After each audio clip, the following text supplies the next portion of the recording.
Bom, vamos trocar de assunto aqui, falar sobre o avanço das investigações envolvendo aí o Banco Master. Muita gente pergunta isso pra gente também no nosso chat. Um dia depois do ministro Dias Toffoli do STF ter restringido somente a PGR, o processo material, apreendendo então na Operação Compliance, né? Ou seja, a Polícia Federal está de fora, somente a Procuradoria-Geral da República que pode fazer as apurações. Nós preparamos algumas artes também para te mostrar como que funciona todo esse esquema. A primeira delas, a gente tem aqui a Operação Compliance Zero, né? A gente vem desde 2024, então, mostrando que o Ministério Público Federal pediu à Polícia Federal a investigação sobre irregularidades para detectar se havia alguma coisa. Depois, o Banco de Brasília, né, tinha a intenção de comprar o Banco Master por 2 bilhões de reais. Isso foi em março de 2025. Nessa linha do tempo, em setembro ainda do mesmo ano, o Banco Central vetou a compra do Banco Master pelo BRB, justamente porque, tem alguma irregularidade aí. E aí, em novembro de 2025, do ano passado, o Banco Central decretou a liquidação do extrajudicial do Banco Master. 7 pessoas foram presas, entre elas o presidente do banco, dono do banco, Daniel Vorcaro, além da apreensão de 230 milhões em bens que foram apreendidos. E aí depois as investigações elas seguiram. Na outra arte que a gente tem para mostrar para vocês, já em dezembro de 2025, o que aconteceu? O ministro Dias Toffoli definiu então a competência do STF no caso, né, que põe o sigilo sobre as investigações. Então colocou sob sigilo, que foi o que a gente repercutiu aqui muito no Morning Show também, né, mano? Isso, e aí o ministro Dias Toffoli alegou que a investigação teria o nome de algum parlamentar com foro privilegiado e esta seria a razão para atrair a competência para o Supremo Tribunal Federal, sendo que até agora, até porque não tem transparência no caso, não sabemos que parlamentar seria esse, nem o grau de envolvimento no caso. A Nathalie também que preparou, né, esse organograma aqui, a linha do tempo pra gente, vai poder explicar também sobre, ainda em dezembro, que o ministro Jonathan de Jesus, do Tribunal de Contas da União, então anunciou a inspeção do Banco Central para verificar a legalidade da liquidação do Banco Master. Ou seja, por que o Banco Central interviu? Né? Foi basicamente isso que foi a determinação do Tribunal de Contas da União. Perfeito. Há todo um processo, né, que envolve essa operação, né, toda a operação em si do Banco Master, que é importante a gente avaliar com um pouco mais de calma, né, em uma arte até específica, David, para a gente poder avaliar como que foi a questão do Banco Master, né? Então, trazendo aqui para o telespectador poder entender um pouquinho de um modo mais simplificado como que funcionou todo o esquema, né, do Banco Master. Então, de um modo simples, né? A gente tem um primeiro momento o Banco Master recebendo os investimentos, né? Sendo captados esses investimentos em CDBs, né? Geralmente com rentabilidades acima de 100% do CDI, né? Os bancos geralmente eles oferecem uma taxa de 100% do CDI, um pouquinho a mais, né? Para ter uma rentabilidade que mostra uma certa solidez desse banco. No caso do Master, eram rentabilidades absurdas ali, inclusive beirando 120, 130, 140% de rentabilidade desse CDI. Porque os outros pagam no máximo 106%. Exatamente, entre 100% e 106%, a gente considera até uma instituição financeira saudável, que a gente chama. Com esses investimentos captados pelo Banco Master, o Banco Master realizava uma série de empréstimos, compra de ações, né, e esses empréstimos e essas ações, elas eram realizadas para empresas de fachada ou empresas parceiras ali do banco. Então, captava o recurso do investidor, né, da pessoa física, levava, né, esses investimentos a empréstimos ali em ações em empresas de fachadas ou empresas parceiras, e a partir disso, essas empresas, elas passavam a realizar outros investimentos, né, que a gente chama ali a captação, né, investimentos de fundos, né, específicos. Tudo de fachada também, né? Todos podem ser... Existem fundos que são legais, tá, David? De fato, eles existem, esses fundos, como é o caso que a gente tem da RAEG, que foi o que repercutiu essa semana. São fundos que existem, precisam ser avaliados dentro da outra operação, que é a carbono oculto, se esses fundos, eles de fato têm alguma ligação ou não com o crime organizado, mas são fundos porque essa reais. mesma instituição já foi lá na Carbono Oculto, que a gente trouxe até amplamente, até divulguei uma informação na minha coluna no site da Jovem Pan, na época, da Carbono Oculto. A Carbono Oculto é aquela operação que investigava a lavagem de dinheiro do PCC com fundos de investimento na Faria Lima. Só vou pro pessoal do rádio fazer um rápido break, daqui a pouquinho a gente está de volta para vocês. para as outras plataformas. Seguimos aqui, então, debatendo sobre essa questão, porque muitas evidências estão sendo trazidas, até mesmo com a contratação de influenciadores. A Polícia Federal está investigando isso, pelo menos essa parte não foi retirada da Polícia Federal ainda. Esperamos que avance também nessa questão, mas muita coisa envolvida e muita gente envolvida. E a Nathalie estava falando sobre os investimentos que os fundos que recebiam dinheiro faziam em outros negócios. Entre esses negócios, há negócios ligados a irmãos do ministro Dias Toffoli. O que, por si só, por prudência republicana, já deveria causar, no mínimo, um pedido de suspeita, né, do próprio ministro Dias Toffoli, que poderia se declarar suspeito nesse caso, para o bem da reputação e da credibilidade do processo, se afastando do caso e passando para a relatoria de outro ministro. O Gabriel, onde é no mercado financeiro, né? Sim. Muita repercussão na Faria Lima. Eu conheço também alguns investidores que estão extremamente preocupados com essa situação toda. Sim, o que acontece é o seguinte, aí foi toda uma maquiagem de balanço, para inflar balanço do Banco Master e também da REAG. O Banco Master pegava um dinheiro, emprestava para uma empresa de fachada, essa empresa de fachada tirava um pequeno percentual desse dinheiro para pagar juros, impostos, etc., transferia esse dinheiro para a REAG, que é uma administradora de vários outros fundos, transferia esse dinheiro para fundos da REAG, de ativos ilíquidos, ou seja, ativos que não são muito negociados. Quando esse dinheiro chegava nesses fundos, o mercado, né, nesses ativos ilíquidos, ele tem que fazer uma marcação a mercado que a gente chama, que é reavaliar esses ativos ilíquidos dia após dia. E com esse dinheiro chegando nesses ativos, nesses fundos da REAG, né, fazia com que a reavaliação fosse para cima desses ativos. E o que é que acontecia depois?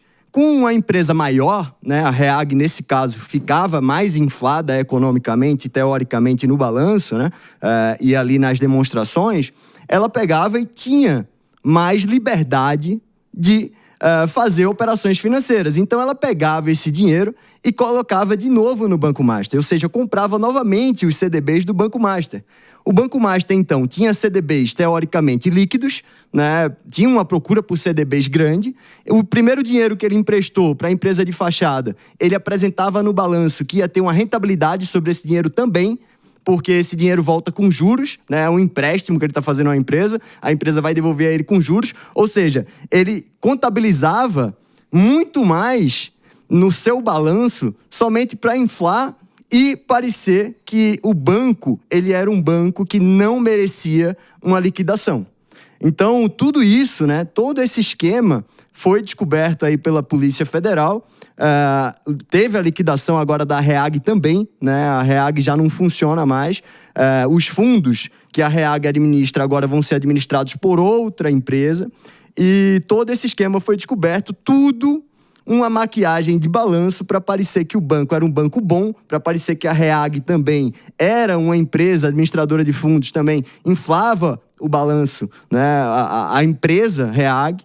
E tudo isso descoberto, David, realmente inacreditável, né? No mercado financeiro, a gente sempre se surpreende com os esquemas, as coisas que acontece de ano em ano ali, às vezes tem um intervalo de ano, mas sempre tem algum escândalo. Mas a gente tem que ressaltar, né, que o Banco Central realmente fez um bom trabalho, né? O Banco Central enfrentou, muitos do mercado financeiro não acreditavam que o Banco Master poderia sofrer liquidação, né? Por ser aquele too big to fail. Muita gente imaginou que o banco ele era muito grande para quebrar e que o Banco Central iria lá salvar. Não salvou, realmente teve a liquidação agora. Tem uma briga aí judicial, né? Vamos ver, porque no Brasil também até o passado é incerto. Exatamente. E por isso que a gente segue acompanhando todos os desdobramentos. Estamos de volta para o pessoal que nos acompanha pelo rádio. Continuamos falando aqui sobre o Banco Master, as últimas atualizações. Nathalie Vendel. E é importante mencionar, dentro desse fluxo, né? Então, a gente viu que a gente tinha esses investimentos em fundos. E o que era mais maluco, né? Esse reinvestimento de fundo em fundo, a gente, inclusive, encontrava fundos com nomes ali dos personagens da Frozen. Então, a gente teve fundo Olaf, a gente teve fundo Anna. O único fundo que realmente faltou foi o fundo Frozen, Elsa. Da neve lá? Da neve. Então, assim... Você quer brincar na neve. Muitos queriam mesmo, né? Com o dinheiro de todo mundo. Exatamente.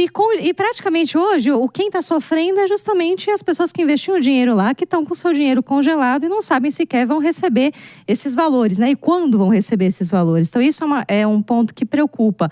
Outro ponto que também tinha dentro desses fundos, que é super importante mencionar, é a questão dos próprios empréstimos consignados, que eram empréstimos consignados fakes e que já foi apurado, inclusive, que esses empréstimos eles eram utilizados para compra de imóveis, para compra de diversas mansões com o nome do Daniel Vorcaro, né? Então tem todo esse enredo dentro ali dos fundos. Inclusive hoje pela manhã, né, o presidente do INSS já esclareceu que esses consignados, né, uma vez existiam fraudes ali, né, as assinaturas não eram de fato ali verídicas e que esses aposentados vão receber seu dinheiro de volta, dado que, né, foi constatada essa fraude, que era um esquema muito complexo ali, envolvendo inclusive mais de 500 mil contratos. Mas era um absurdo também, né, os aposentados pagarem por essa fraude. Sim, não devem pagar. O mínimo que se espera. Não devem pagar e vão receber esse dinheiro, isso foi esclarecido, isso precisa ser feito.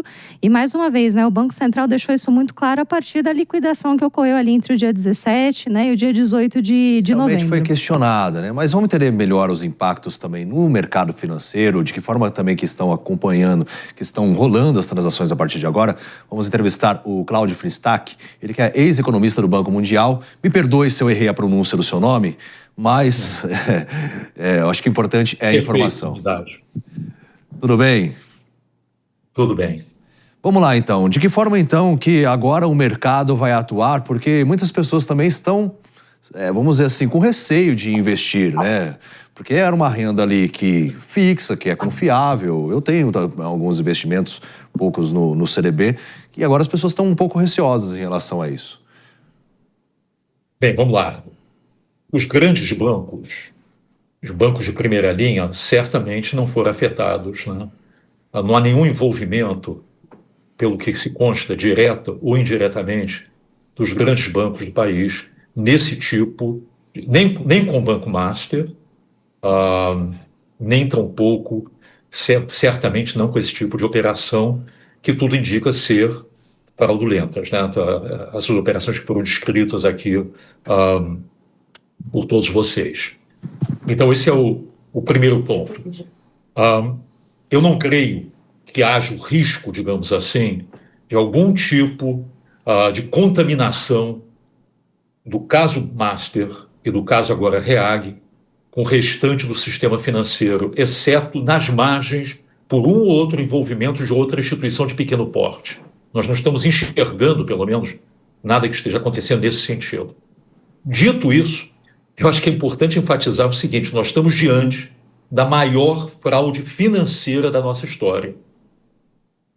Não que eu conheça toda a história do país e todas as fraudes financeiras de forma aprofundada, mas olhando nas últimas décadas, certamente, enfim, no período republicano, da República, não há nada que se compare nessa dimensão, com essa complexidade, com essa abrangência e com essa, entre aspas, sofisticação ou criatividade, põe aspas, nisso. Então, em primeiro lugar, é uma fraude realmente numa escala assim, inimaginável. Mas aconteceu, estamos diante dela. Em segundo lugar, eu não creio que tenha havido, em passado recente, ou no passado, uma operação de lobby, de tentativa de influência nessa escala, com esses recursos alocados para esse tipo de propósito. Nós temos instituições de primeiríssima linha, eu acho que é muito importante enfatizar, eu acho que, obviamente, muitos de nós temos uma visão muito crítica do país, assim, nós olhamos muitas instituições que se deterioraram ao longo dos anos, mas nós temos duas instituições que continuam funcionando muito bem. Uma é o Banco Central do Brasil, reputadamente é um dos 5 ou 6 melhores bancos centrais do mundo, não apenas em termos da capacidade técnica de desenhar e implementar, levar adiante a política monetária, mas também de fiscalização e de regulação do mercado, ponto 1. E nós temos uma Polícia Federal também, na nossa perspectiva, pelo menos na perspectiva da maior parte da sociedade, relativamente autônoma, independente e que cumpre seu papel fundamental. Então, essas duas instituições necessitam, nesse momento, acima de tudo, mas em todos os momentos, serem resguardadas, né? Enfim, isso é uma discussão que está assim, paralelo, digamos assim, à nossa discussão de hoje do tipo de fraude que aconteceu, das implicações para o mercado financeiro. Não, sem dúvida alguma. Gabriel. Cláudio, o senhor acha que hoje, né, o sistema ele ainda depende muito da boa-fé em relação à marcação a mercado de ativos ilíquidos? E outra pergunta, já emendando, por que o senhor acha que demorou tanto para isso tudo ser descoberto? Bem, vamos lá. Vamos começar pela última, depois vamos pela primeira, tá? A questão de demorar muito, eu acho que já havia muita evidência que essas operações, primeiro, que a captação do Banco Master, muito acima, com retornos muito acima do mercado, 140% CDI ou o que for, tá? Havia algo, enfim, que os investidores estavam se fiando no fundo garantidor e que isso eventualmente era insustentável. Porque você chega a um ponto que nem o fundo garantidor pode garantir, digamos assim.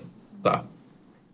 Houve uma tentativa no Congresso, é bom que se afirme aqui, uma tentativa, mas que na Câmara dos Deputados, no Congresso de modo geral, de aumentar o nível mínimo de garantia de 250 mil para R$1 milhão. O pessoal no Congresso apelidou isso de emenda Vorcar ou emenda Master, o que for, mas não prosperou. Ou seja, já havia essa percepção que esse tipo de captação já é insustentável, era muito estranho que estava acontecendo. Nenhum outro banco, não havia nenhum banco de primeira linha captando a 115, 120, 130, 140% do CDI.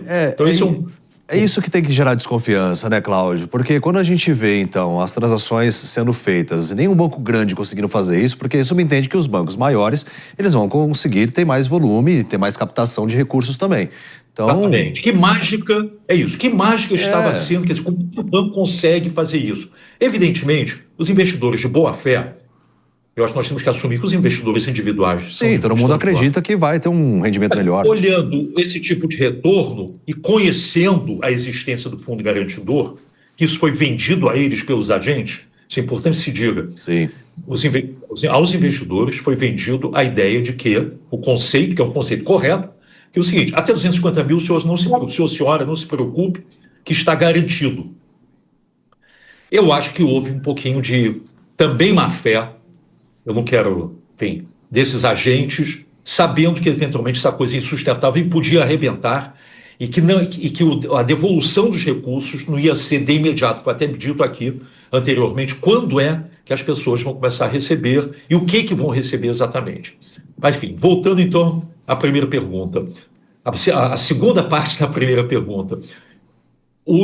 As instituições, a instituição primordial de fiscalização, que é o Banco Central, essa instituição está impedida, por assim dizer, ou estaria completamente tolhida de simplesmente divulgar algo que não tivesse um grau de certeza muito elevado.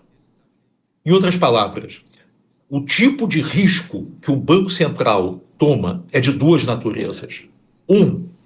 Se ele divulgar com muita anterioridade algo que se desconfia no mercado, ele pode ser acionado judicialmente. Perdas e danos, etc. Né? Inclusive no âmbito reputacional. Se ele acionar tardiamente, ele também pode ser acionado e certamente sofreria um dano reputacional. Então, você pode dizer o seguinte, que o Banco Central caminha numa corda bamba. Na minha perspectiva, o Banco Central fez o correto.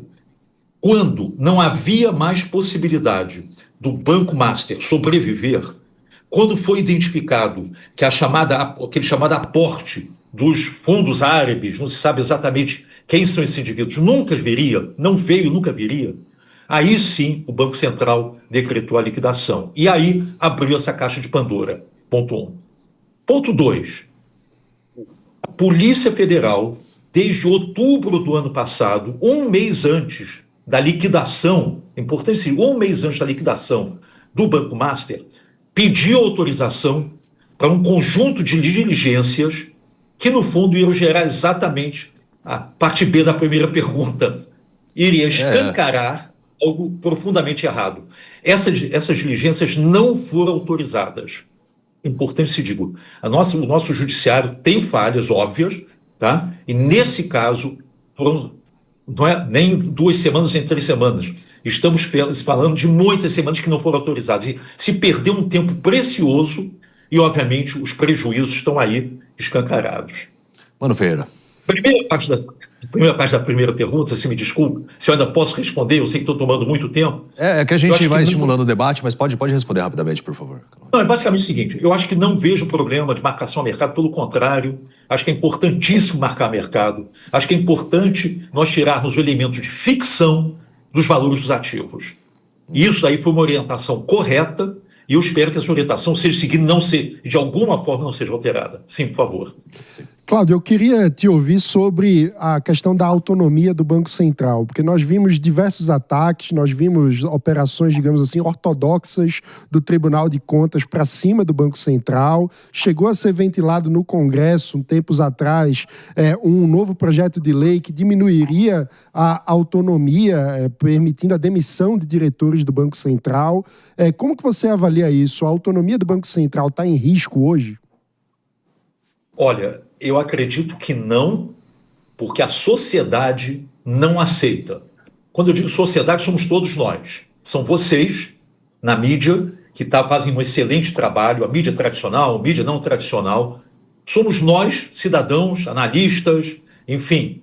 A sociedade como um todo enxerga esse evento, como, na minha perspectiva, eu posso estar errado, espero não estar errado, como um evento definidor do que não fazer e do que fazer. O que é não fazer?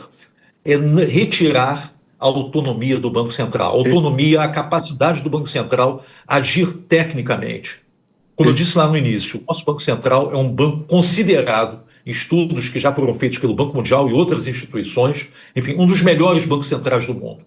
Tecnicamente irrepreensível. Claro, comete-se erro, obviamente se comete erro, todas as instituições cometem erros aqui, mas na realidade, em termos de qualidade dos técnicos, integridade dos técnicos, você não enxerga eu não consigo enxergar um escândalo, entre aspas, do Banco Central. Vejo em outras instituições, infelizmente, mas não enxergo no Banco Central. Então, ponto 1, eu não vejo a retirada da autonomia. Agora, dito isso, que as ações de certas instituições, mencionou-se aqui o Tribunal de Contas da União. Eu não quero colocar o Tribunal de Contas da União em causa no conjunto do tribunal, mas certamente as ações que têm sido tomadas pelo relator, o ex-deputado federal Jonas de Jesus, que agora é o ministro do Tribunal de Contas da União, muitas dessas ações não são compreensíveis.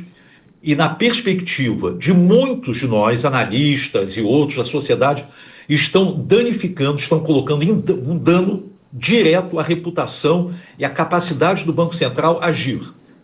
Hoje, nesse momento, o Tribunal de Contas tem dois elementos, duas ações. Tem uma inspeção de técnicos no Banco Central, tá? Tudo bem, são técnicos do CCU, os técnicos do CCU são muito bons, íntegros, etc. Tá? Mas também tem um processo, eu diria assim, sem transparência, tá? Sigiloso, correndo em paralelo no próprio TCU. Nós, na sociedade, queremos saber o seguinte, que processo é esse? Em cujo objeto é o Banco Central, é a atuação do Banco Central.